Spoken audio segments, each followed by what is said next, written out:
Tetapi ingat firman Tuhan ajar kita, kalau engkau mau benar dalam memutuskan sesuatu, belajarlah untuk dahulukan orang lain daripada kepentinganmu.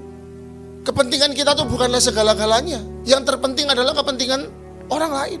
Kenapa? Karena dengan itu kita memuliakan Bapa kita di sorga, itu firman Tuhan bilang. Karena dengan perbuatan kita, ketika engkau melakukan perbuatan baik, maka engkau sedang memuliakan Bapamu yang ada di sorga.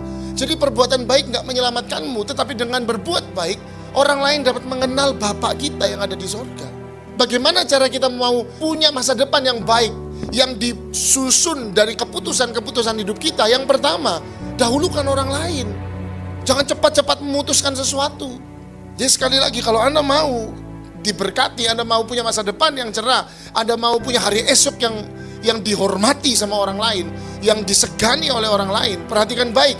Justru ketika engkau ingin dipandang orang lain, belajar untuk memandang orang lain terlebih dahulu. Gak usah sakit dengan orang-orang yang mengecewakan kita, yang nyakitin kita. Karena hari ini kita diberkati, karena Tuhan lihat perlakuan mereka sama kita. Ini tujuan kita hidup, untuk melakukan pekerjaan yang baik, untuk menyelesaikan apa saja yang Tuhan percayakan. Kalau Tuhan kasih kita suami, ini pun adalah pekerjaan yang Tuhan percayakan. Kalau Tuhan kasih kita istri, kalau saya dikasih Tuhan juga anak, Tuhan kasih saya pekerjaan, bagaimana saya beres dari pekerjaan saya. Jadi kita nggak usah begini, kok dia kayaknya lebih diberkati daripada saya ya, kok kepercayaan yang diberikan sama dia lebih banyak ya daripada saya. Tunggu dulu, satu hal yang Tuhan percayakan kamu selesai nggak?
percaya hanya kepadamu.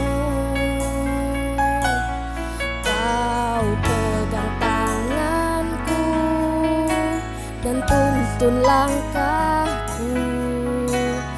Yesus, kau perlindunganku. Kau Tuhan, kekuatan dalam hidupku, penolongku dalam kesesakan. Kau gunung batuku dan pertahananku. Yesus, kau kemenanganku. Yesus, padamu ku berseru, Kaulah penyelamatku.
segalanya. Yesus, padamu ku berseru, Kaulah penyelamatku. Terpujilah Kau Tuhanku. Mulutku memuji nama-Mu sepanjang umur hidupku. Terpujilah Kau Tuhanku di atas segalanya.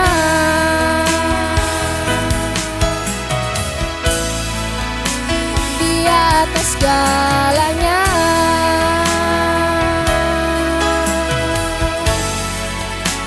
Di atas segalanya.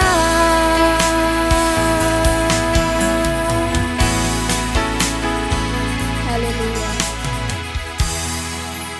Terima kasih Tuhan, kami sudah menyembah nama-Mu ya Tuhan dan memuji-Mu. Tiba saatnya kami mau bersorak-sorai bagi kemuliaan nama-Mu. Berkatilah ya Tuhan pujian dan sorak-sorai kami kiranya berkenan di hadapan-Mu. Kami berdoa dan mengucap syukur di dalam nama Tuhan Yesus. Haleluya. Amin.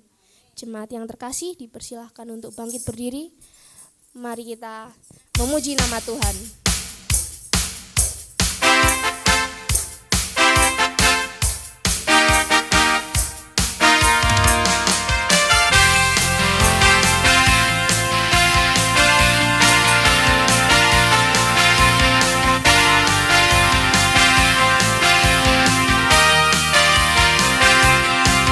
Sekarang telah tiba keselamatan dan kuasa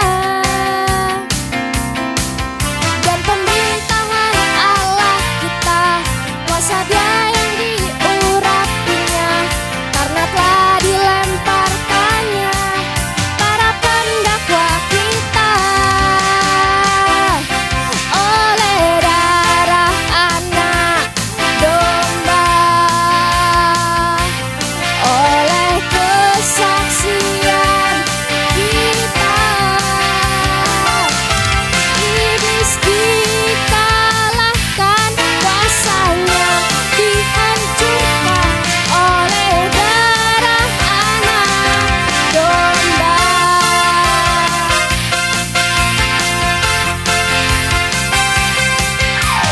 Sekarang telah tiba keselamatan dan kuasa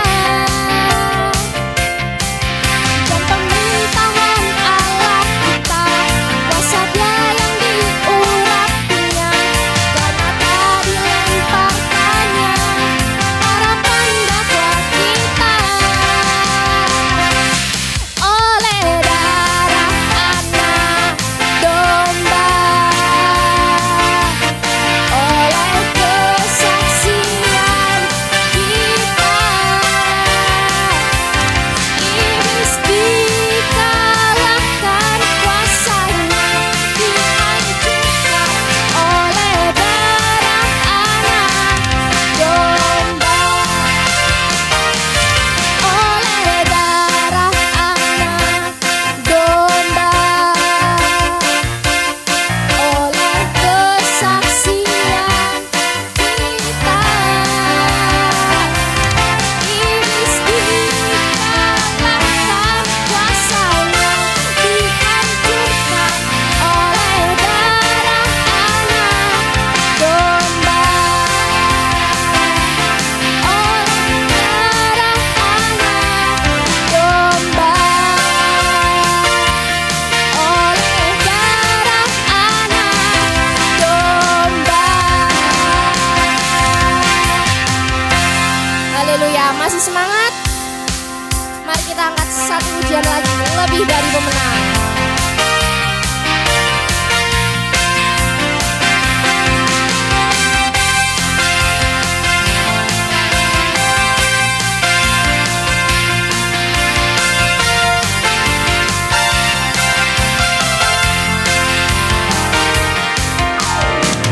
Lebih dari pemenang dalam segala perkara.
kita mendengarkan kebenaran firman Tuhan, mari kita mengangkat satu pujian. Yesus, ku sembah Kau, sujud di hadapan-Mu. Keinginan dalam hidupku hanya untuk menyembah-Mu.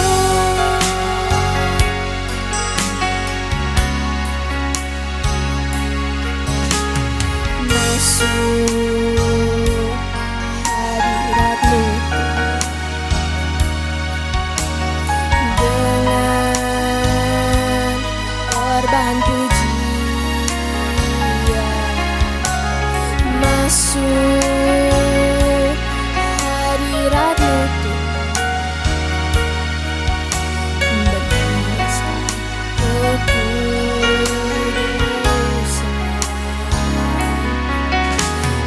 Hadapan hadirat-Mu ku rasakan kedamaian. Di hadapan hadirat-Mu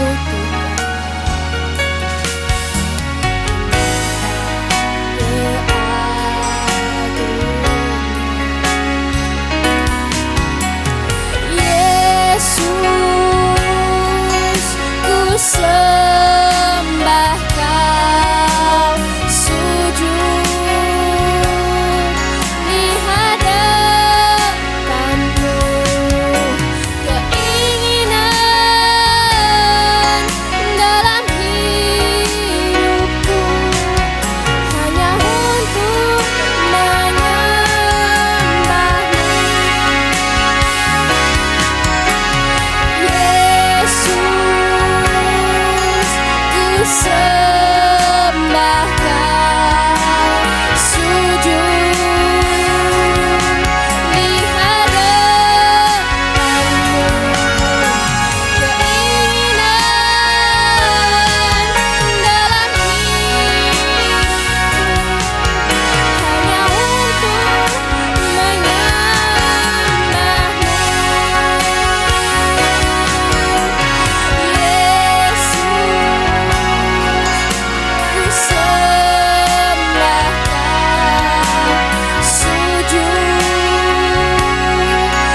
hadapan-Mu. Keinginan dalam hidupku hanya untuk menyembah-Mu.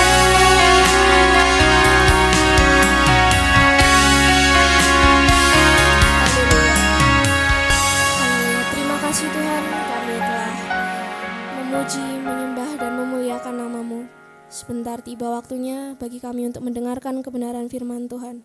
Tuhan, berkatilah gembala-Mu ya Tuhan yang akan menyampaikan kebenaran firman Tuhan, dan berkatilah kami para jemaat-Mu. Kami berdoa ya Tuhan di dalam nama Tuhan Yesus. Haleluya. Amin. Dipersilahkan.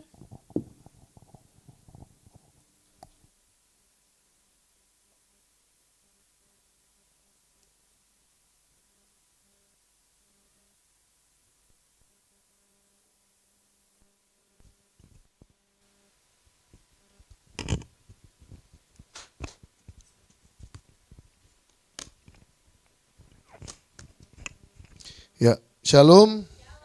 Sekali lagi shalom. Bu Gembala jam 8 ada pelayanan di GBI Kalijudan ya. Jadi barusan berangkat kayaknya.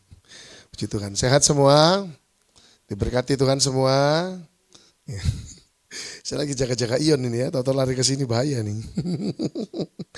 Puji Tuhan ya, ini bulan kita masuk dalam tema benih kasih ya. Yang kalau pagi itu emang agak sedikit bingung. Alkitab saya ada bawa, Wanto. Alkitab. Nggak ada. Oh, berarti habisnya ambil berarti ya. Oke, ya kita masuk dalam tema benih kasih. Saya nggak akan bagi pintu. Nggak apa-apa Pak Ezeki ya. Saya nggak akan sampaikan yang ribet-ribet karena saya tahu ini masih pagi. Ada yang masih 70, 80, 85% ya. Tapi saya yakin semua udah 100% ya pagi hari ini. Kita semua hidup dalam berkat Tuhan.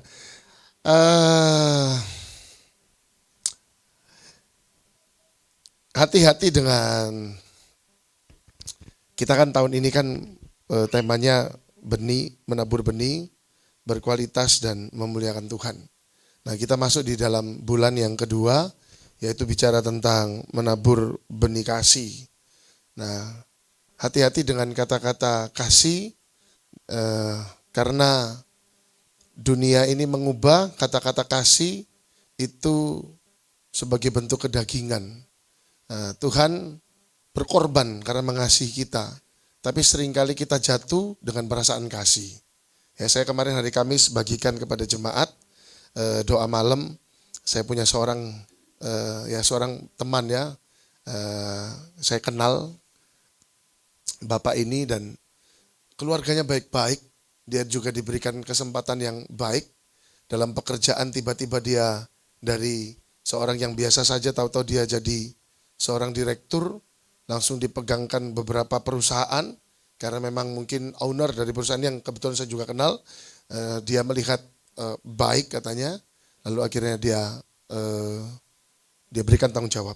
Saya sama Bu Gembala selalu bilang begini, bahwa nggak semua mutiara itu harus diambil, karena tidak semua mutiara itu cara ngambilnya sama gitu ya. Jadi ada mutiara yang adanya di kedalaman laut sekian ratus meter, sekian puluh meter, dan tidak semua mutiara itu harus diambil. Nah rupanya dia mengambil sebuah keputusan bahwa gak cuma satu yang dia terima, tapi banyak, semuanya dia terima, dia tampung, dan akhirnya dia sibuk di dalamnya. Dia seorang yang melayani Tuhan juga, keluarga baik-baik sangat, diberkati Tuhan juga, bahkan sebelum dia dapat kepercayaan ini dia juga orang yang diberkati, lalu tiba-tiba ya dia dapat kepercayaan ini. Nah gak berapa lama saya pelayanan di tempat ownernya dia. Nah lalu tahu-tahu bapak-bapak datang sama saya.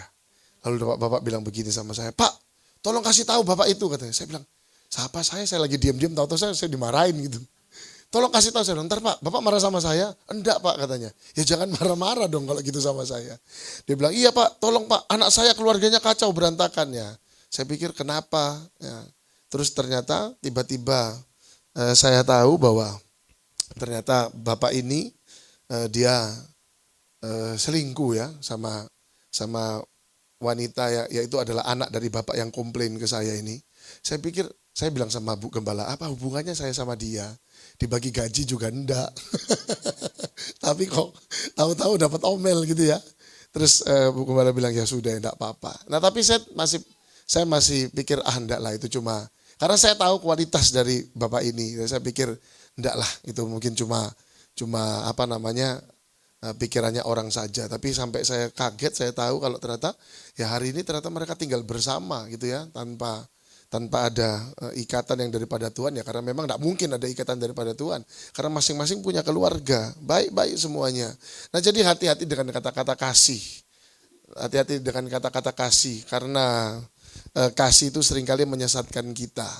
Nah yang firman Tuhan mau ajarkan sama kita adalah kita yang menabur benih kasih, kitanya yang nabur benih kasih gitu ya. Nah hati-hati dengan kata kasih yang kita pahami. Nah buka sama-sama Galatia 6 ayat yang ke-7 coba. Bahkan kasih itu dibagi dengan 4 hal ya. Ada katanya storge, filio, ada apa lagi? Eros. Dan yang terakhir kasih agape. atau kita tahu agapau bahasa aslinya. Nah, jadi hati-hati karena kasih itu ada banyak jenis. Nah, yang Tuhan mau kita hidup di dalam kasihnya Bapa. Nah, yang Tuhan mau itu yang kita bagikan kepada teman-teman, kepada orang-orang keluarga di sekitar kita. Nah, Galatia 6 ayat yang ke-7 buka sama-sama. 1, 2, 3. Jangan sesat. Nah, coba perhatikan baik. Firman Tuhan loh, kata-kata pertama apa? Jangan sesat. Hati-hati katanya ya. Coba sama-sama lanjutkan. Allah tidak membiarkan dirinya dipermainkan. Karena apa yang ditabur orang itu juga yang akan dituainya. Jadi hati-hati dengan taburan kita. Ketika kita menabur sesuatu, apalagi bulan ini kita belajar tentang benih kasih, ya kita harus hati-hati dengan kata-kata kasih. Karena banyak orang-orang, bahkan orang-orang Kristen terjebak di dalamnya. Ngomongnya kasihan, udah terjerumus tahu-tahu. Nah, jadi kita harus tahu, kita harus masuk di dalam kasih Bapa. Kita harus masuk di dalam cintanya Tuhan. Yohanes 3:16 katanya, God so love the world katanya. For God so love the world. Karena begitu besar kasihnya Bapa katanya kepada kita. Maka apa? Dia memberikan nyawanya gitu loh. Jadi kasih Bapa itu memberikan nyawa. Nah, itu juga yang Tuhan mau untuk kita lakukan kepada orang-orang di sekitar kita. Bukan tentang kasih eros ya. Kalau saya bilang begini, perhatikan baik. Kita abaikan tentang kasih eros, kasih storge filia, kasih persahabatan, kasih kekeluargaan dan kasih kasih dengan pasangan. Kenapa? Ayo fokus dengan kasih agape. Karena kalau kita beres di dalam kasih agape, maka 3 kasih yang lain ini beres. Kita tahu bahwa keluarga itu dilandasi dengan kasih Kristus, bukan? Pertemanan kita pun dilandasi dengan kasih Kristus. Di dalam hubungan dengan pasangan kita pun harus dilandasi dengan kasih Kristus. Ketika kasih Kristus itu menjadi pembungkus atas segala kasih, maka kita akan berjalan di dalam menabur kasih yang benar. Nah, kalau kita sendiri gagal paham dengan kasih Kristus, maka kita akan gagal paham dengan berbagai jenis kasih yang lain. Makanya ayo kita fokus dengan kasih agape ini. Ada orang yang bilang gak bisa, kasih agape itu cuma kasih Bapa sama kita. Siapa bilang? Firman Tuhan sendiri yang bilang mengasihi orang lain itu ayat yang diambil oleh Bu Bernika tadi malam. Kata Tuhan bilang, aku memberikan perintah baru kepadamu. Kasihilah sesamamu seperti aku mengasihi kamu loh. Jadi bisa enggak kita menggunakan kasih Tuhan di dalam keluarga kita, dalam hubungan dengan pasangan kita maupun dalam pertemanan? Bisa enggak? Bisa. Nah, tetapi ayo bereskan dulu. Ada pertanyaan bahaya nih Pak Nehemia. Ada orang-orang suka bilang begini, kalau kamu lihat wanita mana duluan yang kamu lihat? Enggak ada, lihat Tuhan dulu dong. Loh iya kan?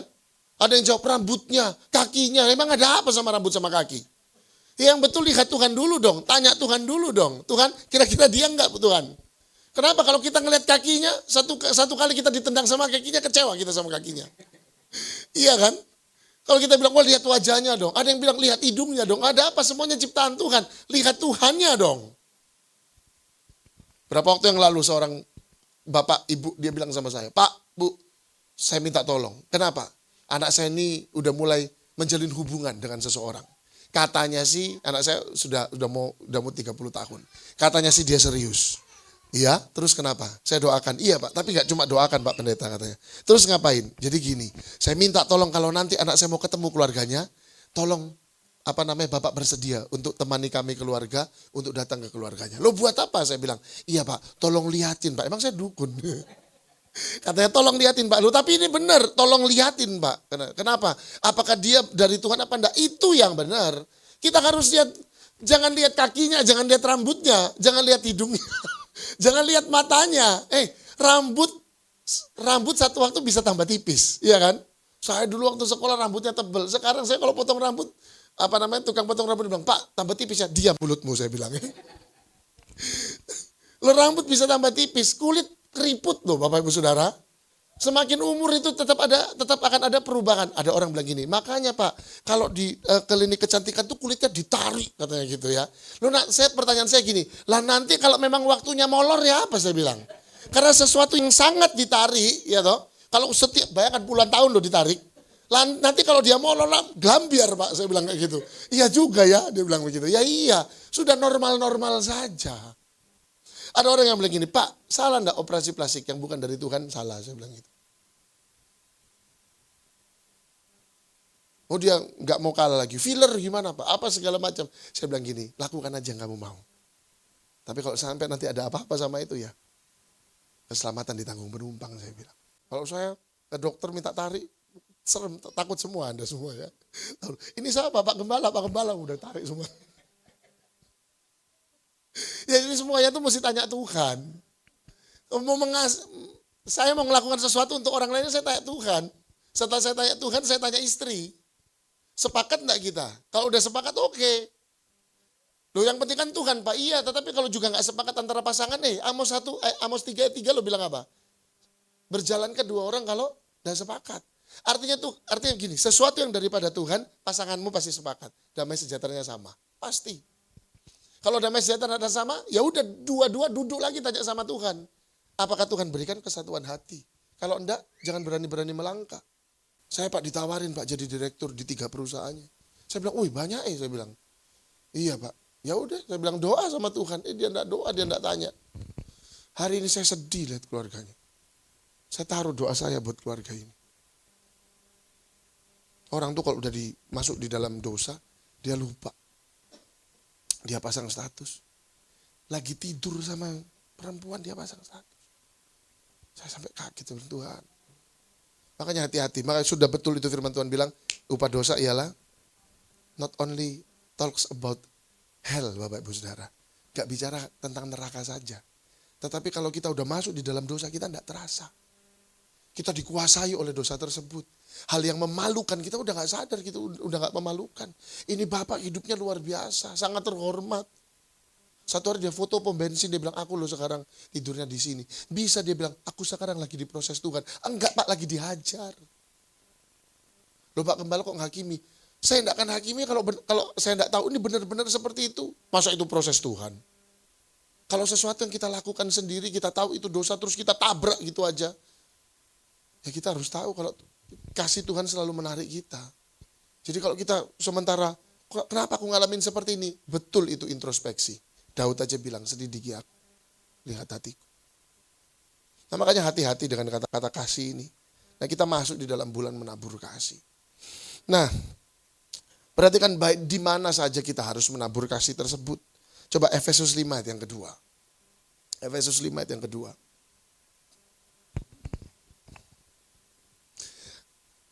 Bahkan ketika Tuhan Yesus itu mau menebus dosa kita, ketika dia akan masuk di dalam satu peristiwa penyalipan, masih ingat enggak di dalam firman Tuhan ada satu perikop judul itu bicara tentang doa Yesus kepada Bapa.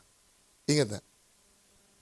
Satukanlah, ya Bapa, buatlah mereka satu seperti Engkau dan aku adalah satu. Loh iya kan? Supaya mereka saling mengasihi. Bayangkan, mau nebus dosa kita, ini tinggal beberapa jam lagi, dia mau disalibkan. Dia masih ngomong sama Bapa. Apa maksudnya? Tuhan Yesus mau kasih tahu sama kita, apapun yang kau lakukan, bahkan untuk melakukan sesuatu untuk orang lain, tanya Tuhan. Bahkan ketika engkau mau memberi kepada orang lain, tanya Tuhan, itu dari Tuhan apa enggak? Jangan sampai nanti kita lakukan itu, tahu-tahu kita ngerasa, loh aku kok tambah seperti ini, lalu akhirnya kita kecewa sama Tuhan. Tuhan bilang, loh aku salah opo. Nah firman Tuhan bilang, coba 1, 2, Efesus 5 ayat yang kedua.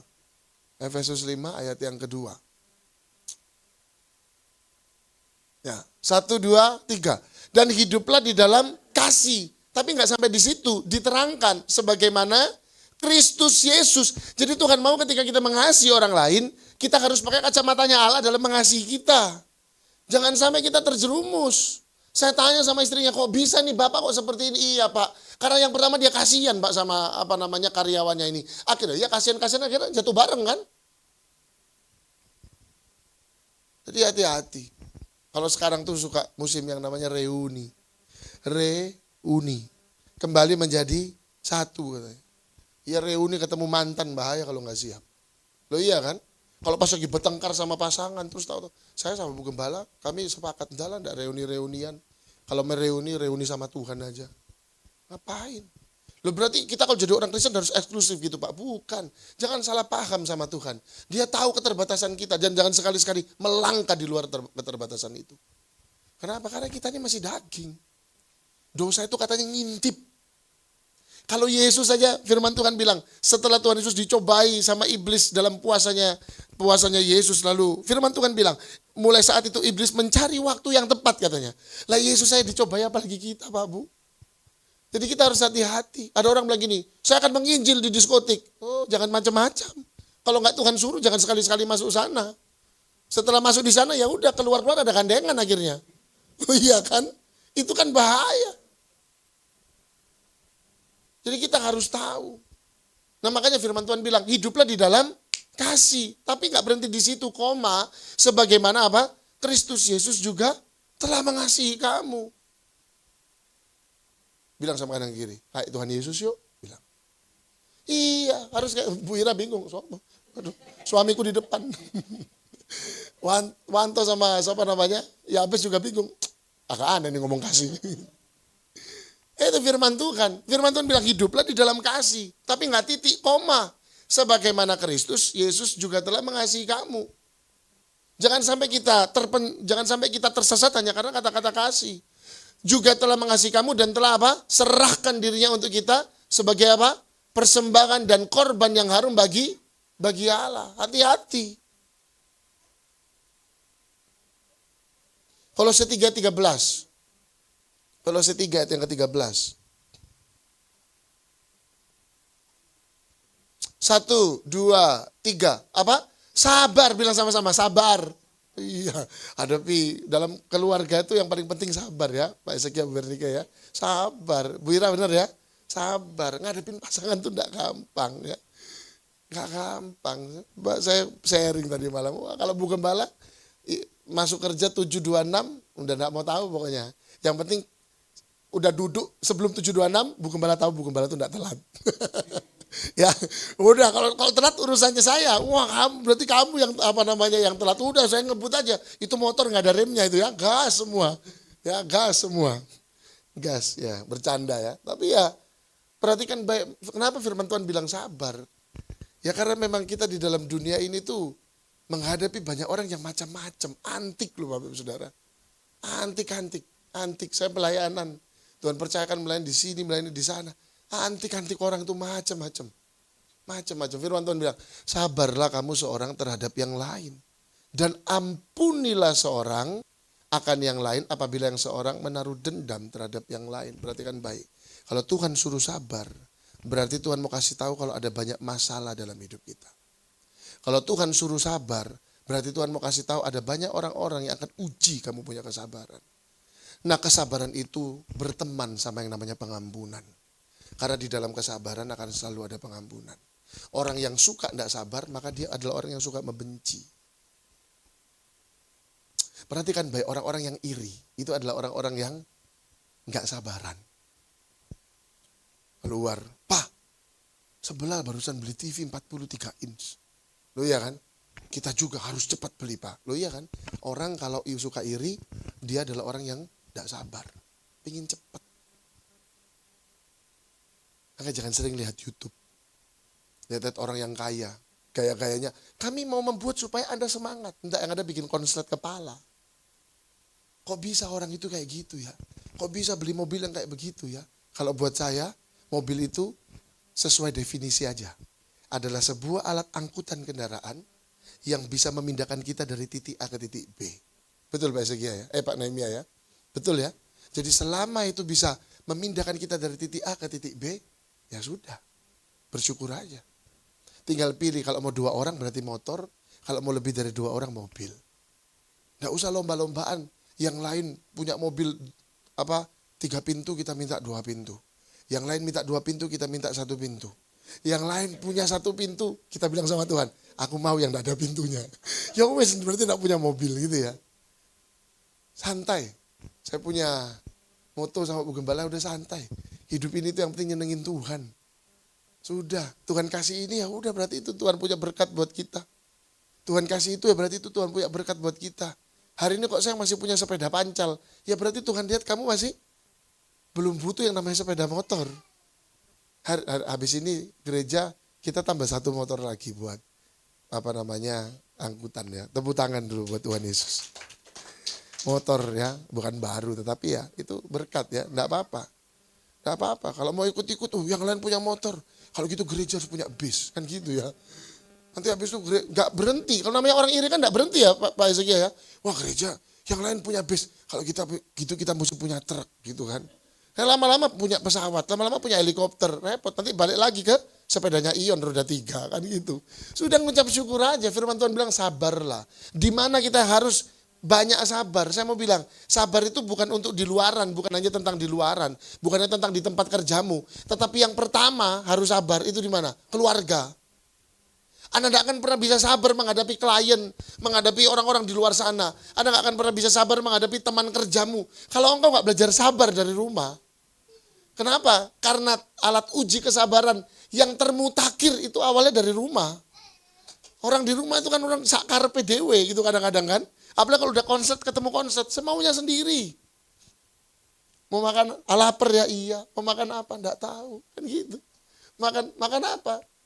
Makan mie, kasih 2 pilihan, ya udah mie apa bakso, enggak mau. Nah terus mau makan apa? Enggak tahu, terserah. Lu kan repot kayak gitu ya. Terus mau makan apa? Ya makan, ya kasih 3 pilihan. Tadi 2, ya udah mie, bakso, apa kita makan apa namanya coto. Enggak mau, lah ya apa mau nih apa? Nah mesti sabar kan? Enggak mungkin bilang gini, turun kamu sekarang ke jalan. Kan enggak mungkin gitu kan? Merepotkan, kan enggak mungkin gitu. Sabar, alat uji kesabaran. Latihan sabar pertama kali itu di mana? Rumah, di keluarga. Sabar, anak sabar sama orang tua. Orang tua sabar sama anak. Ada kalanya orang tua mungkin kelihatan menjengkelkan buat anak-anak. Tetapi sebaliknya, seringkali anak-anak menjengkelkan buat orang tuanya. Sementara khotbah, Ion mondar-mandir teriak-teriak. Gak tahu papa mamanya lagi khotbah itu menjengkelkan. Tapi belajar buat sabar.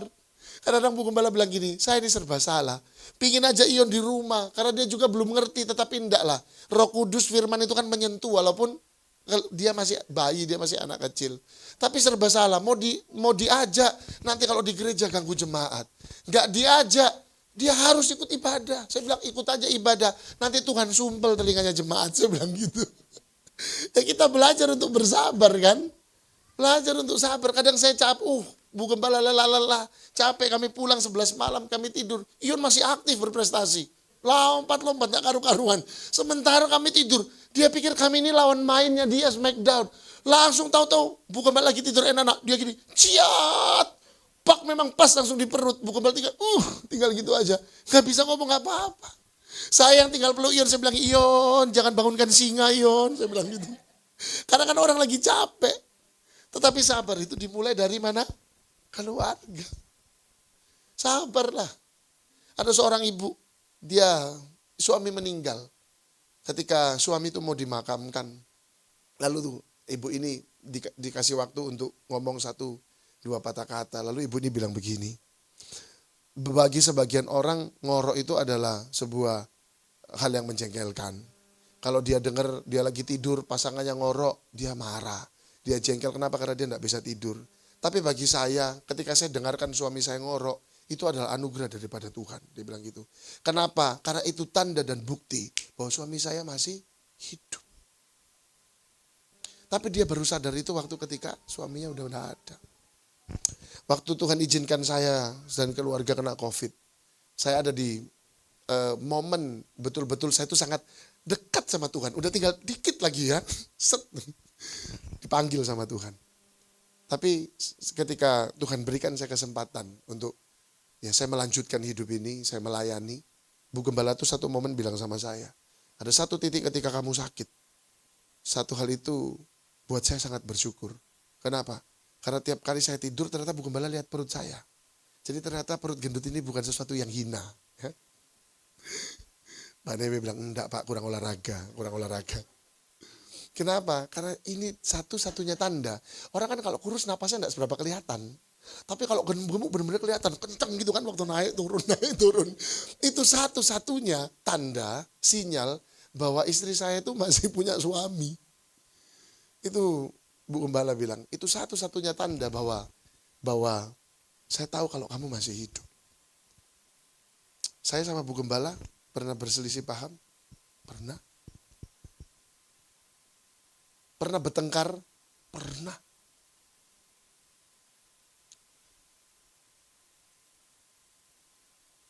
Tapi itu tidak jadi alasan untuk kita tidak belajar untuk sabar.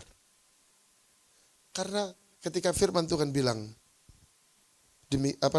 carilah pasangan yang seimbang, itu artinya bukan yang sama. Sudah pernah lihat timbangan yang jadul enggak?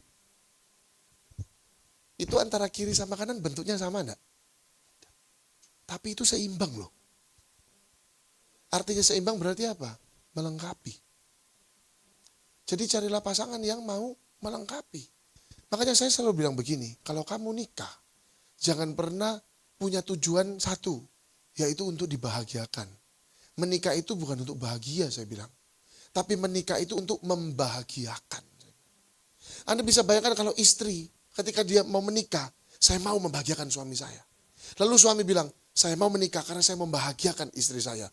Wah, surga ini. Betul enggak? Tapi coba kalau istri bilang gini, saya mau nikah supaya dia bahagiakan saya. Wah, ini bahaya. Terus suami bilang, saya mau nikah supaya dia bahagiakan saya. Selesai cincin dipasang, Bapa, Putra, dan Roh Kudus diaminkan, neraka dimulai. Kenapa? Karena ada dua orang yang saling menuntut untuk dibahagiakan. Tapi coba kalau dua orang ini, mereka menuntut diri mereka untuk membahagiakan pasangan mereka. Wah, luar biasa. Makanya pernikahan itu bukan momen supaya kita dibahagiakan. Tetapi pernikahan adalah momen supaya kita membahagiakan. Kalau pasangan sudah berpikir untuk saya mau bahagiakan pasangan saya, keluarga itu kan bicara tentang untuk membahagiakan, betul enggak? Saya tuh sama Bu Gembala, handphone mas saya lengseran terus, serius. Habis beli buat Bu Gembala beli handphone, kalau udah mau ganti saya yang lengser ke saya. Udah gitu, selalu seperti itu. Sampai satu titik Bu Gembala bilang, kenapa sih kok maunya lengseran terus katanya. Saya bilang, enggak apa-apa kan yang penting kan masih nyala. Enggak lah, enggak boleh lah. Sampai satu waktu Bu Gembala kasih saya hadiah waktu itu. Saya bilang, lo kenapa? Saya bilang, enggak apa-apa daripada terima lengseran terus. Nah ini kan mau membahagiakan. Saya mau bahagiain. Oh enggak apa-apa, saya lengseran aja. Tetapi ternyata Bu Gembala punya satu perasaan. Hati itu mau bahagiakan suaminya juga. Artinya akhirnya apa? Ya surga lah yang kita temui. Lo iya kan? Makanya firman Tuhan bilang, kalau demikianlah kita saling mengasihi, sama seperti Kristus. Firman Tuhan bilang, Tuhan Yesus mengasihi kita. Gak ada firman Tuhan bilang gini, gak ada firman Tuhan bilang, kamu harus membahagiakan Tuhan. Gak ada. Kenapa? Karena Tuhan lah yang ingin membahagiakan kita. Karena secara otomatis kehidupan kita tuh disenangkan oleh Allah. Itu otomatis, Anda gak usah tuntut. Matanya Tuhan tuh cuma ada kita. Makanya pujian bilang, kita ini biji mata Allah. Loh iya kan? Nggak akan pernah. Jadi nggak usah menuntut Tuhan mengasihi kita. Kita tidak menuntut pun Tuhan sudah mengasihi kita. Tetapi ayo tuntut diri kita untuk kita belajar mengasihi Tuhan. Caranya gimana? Yang pertama firman Tuhan bilang, ya ayo belajar sabar. Sabar di mana? Keluarga. Kita belajar bersabar dalam keluarga. Ampunilah seorang akan yang lain apabila seorang menaruh dendam terhadap yang lain. Sama seperti Tuhan, balik lagi sama seperti Tuhan. Dua ayat ini ajar kita untuk belajar mengasihi. Tetapi di kalimat frasa yang lain dilanjutkan bahwa seperti Yesus. Ayat yang kedua ini dibilang sama seperti Tuhan telah mengampuni kamu, ayo buat juga dong itu katanya. Jadi kasih itu udah gak usah pusing kalau dibilang kasih ada berapa? Satu lah, agape. Kenapa? Karena dengan kasih Kristus itu membuat kita mengasihi yang lain juga. Tetapi kalau kita mengasihi yang lain, belum tentu kita mengasihi Tuhan. Saya bilang sama orang-orang pemuda-pemuda yang mau menikah. Saya bilang gini, kamu gak usah pusing untuk cari siapa yang akan mencintai kamu. Saya bilang kamu datang aja sama Tuhan, kamu punya hubungan baik sama Tuhan, kamu melayani, kamu rajin beribadah. Nanti Tuhan yang kamu kasihi akan suruh orang yang juga mengasihi Tuhan untuk mengasihi kamu, saya bilang. Loh kalau orang kiriman Tuhan tidak akan pernah mengecewakan. Bilang sama-sama, tidak akan mengecewakan. Dunia ini kan berusaha untuk, ada teman saya di kantor. Setiap hari bagi-bagi pangsit mie. Sama teman-temannya. Supaya apa? Naik jabatan. Setiap hari. Tahun depannya turun malah jabatannya. Ketawa saya. Kenapa? Ternyata mie pangsitmu tidak sanggup untuk membuat kamu naik jabatan. Satu kantor loh Bapak Ibu. Satu kantor dikasih pangsit mie. Sampai mungkin orang udah risih. Ngapain nih orang tiap hari kasih pangsit mie. Tetapi ternyata itu nggak membuat dia naik jabatan. Perhatikan baik. Kalau kita hidup dengan kasih Kristus. Kasih itu akan melakukan segala-galanya dalam hidup kita. Dia dapat mengontrol segala sesuatunya. Kenapa? Karena dengan itu tata surya ini tuh diciptakan. Yang membuat planet satu dengan yang lain tidak bertabrakan cuma karena kasih. Loh kok bisa Pak, apa hubungannya? Loh kalau Tuhan tidak mengasihi kita, dibuat tabrakan ini planet. Hancur kita semua. Oh iya kan? Jadi yang kenapa galaksi ini diciptakan? Cuma karena satu, cuma karena kasih. Oleh karena itu, kalau kita mau hidup kita baik-baik saja. Hidup kita diberkati. Cuma satu, kasihilah Tuhan Allahmu. Sudah. Kalau ngasihi manusia katanya seperti Kristus mengasihi manusia. Tapi firman Tuhan bilang, kasihilah Tuhan Allahmu dengan segenap hatimu, segenap jiwamu, dan segenap akal budimu. Cuma sama mengasihi itu kan kita harus kerahkan seluruh apa yang ada di dalam tubuh kita. Cuma untuk mengasihi Tuhan, semua yang ada di tubuh kita, kita harus kerahkan. Kalau mengasihi orang lain katanya seperti Kristus mengasihi kamu, katanya gitu. Nah makanya, kenapa Tuhan mau kasih semua sama kita? Karena aturannya adalah mengasihi Tuhan harus dengan ketiga hal yang membentuk kehidupan kita. Dengan akal, dengan jiwa, dan dengan hati. Nah kalau kita mampu mengasihi Tuhan dengan ketiga hal ini, percayalah segala hal yang terbaik yang Tuhan serahkan dan berikan di dalam hidup kita. Bukan berarti Tuhan tidak mengasihi orang-orang yang jauh daripada Tuhan. Tapi kasihnya itu ditolak Bapak Ibu Saudara. Secara otomatis ditolak dengan kehidupan. Makanya firman Tuhan bilang, yang memisahkan antara aku dengan kamu itu cuma satu loh, dosa. Kalau kamu menjadi manusia yang mencintai Tuhan, maka setiap planningku, rencana tentang masa depanmu, setiap rencana tentang kesehatanmu, berkat atas finansialmu, itu nyampe ke kamu. Tapi karena hidupmu yang kamu tutupi dengan dosa yang menurutmu itu enak, maka semuanya itu nggak bisa kamu rasakan. Tuhan itu tidak tebang pilih. Makanya pujian bilang, Yesus cinta segala bangsa. Kuning, hitam, putih, merah katanya dicintai Tuhan. Walaupun saya bingung, bangsa apa yang kulitnya merah, saya tidak tahu ya. Hellboy mungkin. Bangsa apa yang kulitnya merah? Tetapi itu kan mau ngasih tahu kalau Tuhan itu, kasihnya Tuhan itu tidak lihat bulu. Kasihnya Tuhan itu nggak lihat background. Cintanya Tuhan itu tidak lihat apapun yang sudah Anda lakukan. Tetapi kasih itu tidak akan pernah kau rasakan kalau engkau tetap hidup dengan apa yang kau lakukan. Seorang bilang gini sama saya, Pak, kalau satu waktu di gereja, ada jemaat yang dia itu cewek nakal, memang pekerja prostitusi Pak, diterima enggak? Gereja ini bengkel, saya bilang. Siapapun boleh masuk. Tidak apa-apa. Yang penting ketika dia masuk di gereja, harus ada sesuatu yang dia dapat ketika dia keluar. Supaya setiap hari perubahan itu ada. Lah jangan sampai kita masuk gereja tapi nggak berubah-berubah. Lah itu yang bahaya. Makanya kasih Kristus yang pertama, dari tadi masih poin 1. Ini 2 jam ini. Pak Gembala pokoknya 2 jam. Bu Gembala lihat di CCTV, wah turung mari. Jadi yang pertama di mana? Di keluarga. Yang kedua di mana? Gereja, komunitas. Yohanes 13 ayat 35. 1,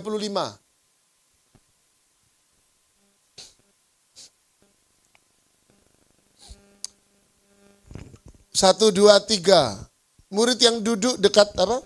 Oh bukan, Yohanes 13 ayat 35. 25 itu. 1, 2, 3. Dengan demikian semua orang akan tahu bahwa apa? Kamu adalah murid-muridku, yaitu jikalau kamu apa? Saling mengasihi. Sekarang Roma 12 ayat yang ke-10. Coba. Pesan Paulus itu kan kalau tulis surat selalu kepada jemaat. Berarti ini kasih kepada jemaat, komunitas. Hendaklah kamu apa? Saling mengasihi sebagai firman Tuhan ajar kita. Gereja ini adalah tempat di mana kita yang gak ada hubungan darah, punya hubungan darah. Gereja ini adalah tempat di mana kita yang gak ada hubungan, gak margatan, tetapi semuanya jadi margatan. Yang gak margasilalahi semuanya jadi margasilalahi. Saya punya opa, adiknya opa saya menikah, saya panggil Oma, dia punya marga Tan. Saya bilang, Oma berarti C-nya Tan. Iya, Oma ini saya Tan, katanya gitu. Karena saya nyatan, marga nyatan, maksudnya gitu ya. Oma ini setan, ngomong sama saya sambil melotot, waktu itu saya masih kecil. Loh Oma saya nyatan ya? Iya, kenapa? Maksudnya Oma saya setan, iya Oma ini setan. Gitu. Gereja itu adalah tempat di mana kita yang gak ada hubungan saudara menjadi saudara. Makanya Paulus dengan seluruh banyaknya suratnya dia kepada setiap jemaat di dalam Roma ini dikatakan kamu harus saling mengasihi sebagai saudara dan saling mendahului dalam memberi hormat. Itu nggak tentang gini ketemu Pak Esok ya hormat, nggak gitu. Tetapi apa? Kita lakukan segala yang baik sebelum orang lain baik sama kita. Kita respect kepada orang lain sebelum orang lain respect sama kita.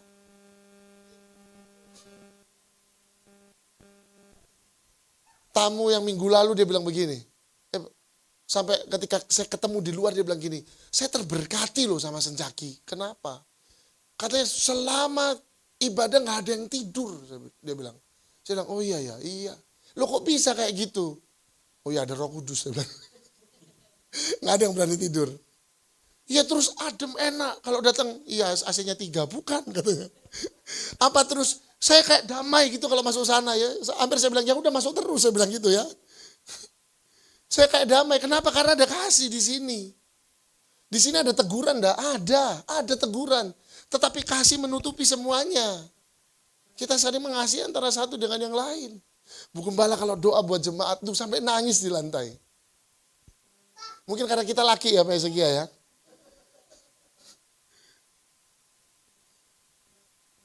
Saya bilang, lu nangis itu gak cuma nangis banget.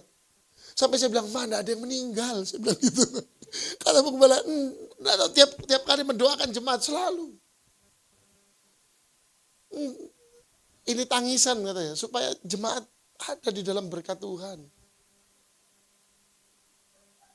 Jadi ayo kita saling mengasihi. Ya. Biar Ion kayak gini sabarlah terhadap yang lain katanya.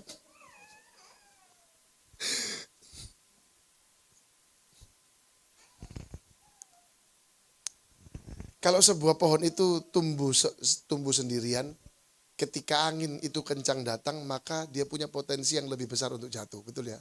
Pak Ezekia, Bu Bernika. Tetapi kalau ada sekelompok, kalau pohon itu ada banyak, dia akan semakin kuat. Ketika ada angin besar, mereka saling menguatkan. Kalaupun ada yang jatuh, berarti tanahnya belum siap. Perhatikan baik, ketika kita bersama, kita punya kasih di dalam komunitas. Namanya kita tinggal di dunia, ada banyak celah-celah iblis yang ingin menjatuhkan kita. Tapi kita kuat. Sampai paribasa bilang apa namanya? Bersatu kita teguh katanya. Bercerai kita, ada orang bilang kawin lagi ya kurang ajar kan. Ngawur. Kalau bercerai katanya runtuh. Kata. Tetapi selama kita ada di dalam satu kesatuan, maka kita akan teguh. Kita akan kuat. Jadi ayo kita punya kasih di dalam komunitas, dalam gereja. Puji Tuhan tahun ini LK udah makin bertambah. LK makin bertambah dan saya terberkati. Gak apa-apa kita makin banyak bisa memberkati orang-orang lain. Puji Tuhan ya. Pak Ezekia yang makin ngos-ngosan. Gak apa-apa Pak Ezekia. Itu fitness rohani Pak Ezekia ya. Otot-otot rohani yang makin kuat nanti Pak Ezekia. Matius 5 yang ke-16 kita masuk ke poin yang terakhir dan kita akan masuk dalam perjamuan kudus. Terima kasih Tuhan Yesus. Matius 5 yang ke-16. 1, 2, 3. Apa? Demikianlah hendaknya terangmu bercahaya di depan orang.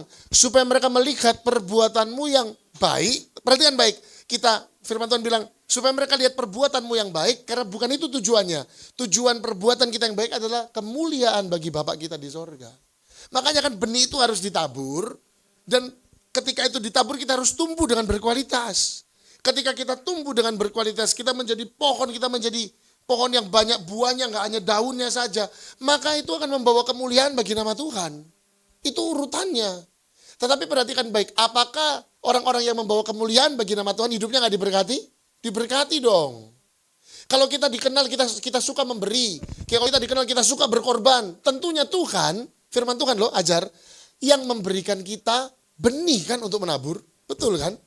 Jadi nggak usah pernah merasa sombong ketika kita tuh bisa memberi Bapak Ibu Saudara. Karena ketika kesombongan itu masuk, maka ketidakmampuan untuk memberi akan dimulai. Tetapi selama kita tidak dikuasai oleh kesombongan, Tuhan akan terus lipat gandakan karena Tuhan tahu satu, engkau suka menabur. Dan kedua, engkau butuh benih untuk ditabur. Maka Tuhan sang pemberi benih itu dia akan kasih. Mau nabur berapa? Aku mau nabur sekian Tuhan, tak kasih nih 2 kali lipat. Kamu nabur ya? Iya. Wah Tuhan ini kebanyakan 2 kali lipatnya. Tak tambah taburanku ya ke sana ya. Oke, Anda tabur. Tuhan bilang tak kasih nih 4 kali lipat. Akan selalu seperti itu. Yang penting yang Tuhan lihat adalah kemauan kita untuk menabur. Tidak ada satupun kita yang mampu mengasihi. Serius saya mau bilang. Karena pada umumnya manusia itu hidup untuk keamanan dirinya sendiri. Tetapi kalau kita minta sama Tuhan untuk kita bisa mengasihi, maka Tuhan mampukan kita untuk mengasihi. Serius. Hari-hari ini ada banyak tagar. Apa? Tagar. Katanya lari apa? Yuk lari duluan katanya gitu. Kalau Anda Google gitu. Kenapa? Karena katanya negara nggak bisa memberikan kebaikan kepada masyarakat. Cari LPG aja kata susah sekarang. Akhirnya para milenial dan kaum Gen Z katanya, mereka mulai berpikir untuk meninggalkan negara ini. Nggak ada yang salah. Kenapa? Karena pada dasarnya manusia itu berpikir untuk supaya dirinya selamat dulu loh, iya kan? Itu normal. Ada pernah lihat filmnya ini enggak? Yang sudah lama, yang filmnya Air Bah itu loh. Terus tahu-tahu ada kapal untuk orang-orang kaya semuanya masuk itu loh. Apa ya? Apa Pak Nehemia? Oh ya 2012, betul. 2012. Loh iya kan? Itu digambarkan kan kalau pada yang seharusnya adalah manusia itu mikirin dirinya sendiri. Yang penting mereka masuk semuanya ke kapal. Pada akhirnya mereka saling bunuh, mereka saling menjatuhkan. Supaya apa? Yang penting mereka yang ada di atas sana. Aku harus selamat dulu. Makanya saya bilang, tidak ada yang mampu mengasihi. Tetapi kalau hari ini engkau bisa mengasihi, itu karena Tuhan tinggal di dalam kehidupan kita. Makanya minta terus itu sama Tuhan. Supaya apa? Kasih itu menguasai kita. Makanya saya bilang, tidak usah peduli sama ini filio, sama ini storge dan ini eros. Kenapa? Karena the most important adalah agape. Ketika engkau punya kasih Bapa, kamu punya kasih Allah, maka kasih itu akan menguasai segala-galanya. Anda pernah dengar sebuah ayat dibilang, kasih itu menutupi banyak sekali dosa? Yes. Ada banyak kelemahan yang akan ditutupi sama kasih. Tentunya itu bukan kasih eros, bukan kasih filio, bukan kasih storge. Kalaupun kau mengasihi keluargamu, mengasihi anakmu, percayalah itu ada batasannya kok. Engkau mengasihi istrimu, engkau mengasihi suamimu, ada batasan. Ada satu waktu ketika mereka jengkelin juga Anda begini kan dalam hati, kok jengkelin? Iya kan, walaupun mengasihi. Iyalah, kok jengkelin sih? Kan minimal gitu kan Bu Ira, kan enggak gini, kok jengkelin, tak tinggal kon kapok, kan enggak gitu kan, bukan. Tapi kan paling kan sampai di begini, bencet no iki, kan gitu toh, mangkel no iki, kan gitu toh. Ya namanya manusia, it's okay. Ada film bilang, it's okay to not to be not okay, katanya gitu katanya. Jadi enggak apa-apa kok kalau kamu tuh ada apa-apa katanya, enggak apa-apa. Nah itu ada Pak Tukang di belakang kan, enggak apa-apa. Jadi ayo kasih itu menutupi segala sesuatu. Kasih apa yang bisa menutupi segala sesuatu? Ketika kita punya kasih Allah, ketika kita punya agape, itu menguasai hidup kita, maka dia akan banyak yang akan dapat menutupi segala sesuatu. Orang mungkin bencana kita, sakit lah, ya manusia sakit lah. Tetapi karena kasih itu menguasai kita, maka apa? Kita nggak rasa sakit. Kok bisa Pak kasih membuat kita nggak rasa sakit? Udah pernah ngelihat apa kuda lumping ya? Udah pernah lihat ya? Kalau udah mulai kerasukan apa, ini saya singgung di kemarin Kamis. Mereka makan beling, sakit nggak itu? Coba Bu Ira makan beling. Sakit tuh makan beling, serius nggak? Saya pernah lihat di depan mata saya. Jangan bilang mereka nggak ada yang berdarah. Tapi tetap mereka makan dengan semangat. Kayak lagi makan KFC. Kasih menutupi segala sesuatu. Karena mereka punya kasih terhadap objek yang salah. Karena mereka punya kasih terhadap pribadi yang salah. Itu pun menutupi rasa sakit yang ada di mulut mereka. Disuruh makan beling, yuk dibikin aja. Tapi seringkali kita orang Kristen. Cuma disuruh untuk ngampuni aja susah. Padahal mengampuni nggak sesakit makan beling. Oh iya kan? Jadi ayo. Yang ketiga apa Pak? Kita nabur kasih dalam dunia yang penuh kegelapan. Nggak usah lihat sekitar kita. Nggak usah lihat. Saya terberkati kemarin Bu Bernika waktu bawa firman Tuhan. Kita yang kerja, orang lain yang dipuji. Tapi nggak apa-apa. Ya memang nggak apa. Karena dunia ini seperti itu. Kita yang kerja, orang bilang ayo kerja kamu gini. Setelah selesai, saya Pak yang bikin. Kan kayak gitu. Memang kayak gitu dunia ini. Tetapi Tuhan nggak akan pernah salah menilai. Pemimpin kita di dunia bisa salah menilai. Tapi Tuhan, pemimpin agung kita, tidak akan pernah bisa salah menilai. Ketika dia membalaskan sesuatu, dia tidak akan pernah meleset. Dia pasti akan balaskan itu dengan cara dan kepada orang yang tepat. Saya berdoa firman Tuhan ini memberkati kita semua. Kita tutup dengan satu ayat. 2 Korintus 9 ayat yang 6. Dunia ini penuh kegelapan Bapak Ibu Saudara. Semuanya saling menyelamatkan diri. Ayo kita mulai dari jemaat Sencaki Maranatha. Kita jadi jemaat yang mengasihi orang lain. Mengasihi dunia ini. 2 Korintus 9 ayat yang ke-6. 2 Korintus 9 ayat yang ke-6. Dapat Pak Demia? Nggak apa-apa. Karena Pak Demia nggak dapat, minta tolong Ibu Ira yang bacakan sebagai bentuk pertanggungjawaban. Ibu Ira, dapat bisa? Nggak apa, bacain aja di Alkitab. Nggak apa-apa. Iya. 2 Korintus 9 ayat yang ke-6. Ya. Ya. Ion keluar. Ayo. Nah itu sudah bilang dada dia. Itu dia kita lagi pulang dia ke Semanggi. Ayo. Camkanlah. Firman Tuhan tidak bilang gini, ingatlah ini. Enggak. Firman Tuhan tidak bilang gini, taruh ini dalam hatimu. Firman Tuhan pilih kata apa? Camkanlah ini. Itu keras dan kasar Bapak Ibu Saudara. Artinya apa? Ini akan berdampak dalam hidupmu. Tolong perhatikan dengan baik. Bahaya kalau kamu tidak bikin. Itu kata firman Tuhan. Kalau terjemahan lain dibilang apa? Why katanya. Celakalah kalau misalnya kita nggak lakukan ini. Firman Tuhan bilang gini. Saya nggak hanya ngomong tentang materi ya Bapak Ibu Saudara. Firman Tuhan bicara tentang berbagai macam hal. Ini terlalu luas. Benih yang ditabur terlalu luas. Hari ini kita lagi ngomong benih kasih loh. Firman Tuhan bilang gini. Camkanlah ini. Orang yang nabur sedikit benih akan menuai sedikit hasil juga. Firman Tuhan bilang. Dan yang menabur banyak benih akan menuai banyak juga. Kalau saya boleh konversikan itu dengan apa yang kita sedang angkat pada bulan ini. Camkanlah ini. Orang yang menabur sedikit benih kasih akan menuai sedikit kasih juga. Orang yang menabur banyak benih kasih, dia akan menuai banyak kasih juga. Kalau dunia ini kan ngajar, apa yang kita lakukan itu nanti akan kembali ke kita. Katanya namanya hukum karma, betul ya. Tapi perhatikan baik hukum firman. Hukum firman seperti ini. Kalau kita menabur angin katanya, firman Tuhan bilang apa yang dituai? Badai. Jadi kalau Anda makanya itu sesuai. Kalau kita nabur banyak, sebenarnya bukan akan menuai banyak. Anda akan menuai lebih banyak lagi. Tapi ingat, kalau engkau menabur sedikit, engkau akan menuai lebih sedikit lagi. Karena apa yang kita percaya bahwa taburan angin akan menghasilkan tuaian badai. Itu firman Tuhan. Jadi ayo, tidak usah lihat ada lagu Pantai Kosta Lama, saya tuh terberkati. Dia bilang begini, apa namanya? Aduh, saya lupa lagunya. Pandang terus padanya, katanya. Jangan menoleh, jalan terus. Berarti kan kalimat ini bagus sekali. Pandang terus padanya, jangan menoleh, jalan terus. Kenapa? Karena kita kan sering kecewa kalau kita noleh. Jangan pandang salahnya orang lain, katanya. Pandang saja Yesus. Itu lagu lama. Saya tidak tahu kenapa ini Oma Opa cipta ini lagu. Mungkin karena memang dunia ini mengecewakan. Tetapi pujian bilang, ayo pandang sama Yesus. Gak usah pernah pandang salahnya orang lain sama kita. Tapi taburlah kasih. Pandang sama Yesus. Dan tunggu tuaianmu sedang Tuhan siapkan. Tuhan Yesus memberkati. Saya undang Mbak Ezekiel untuk maju ke depan. Kita akan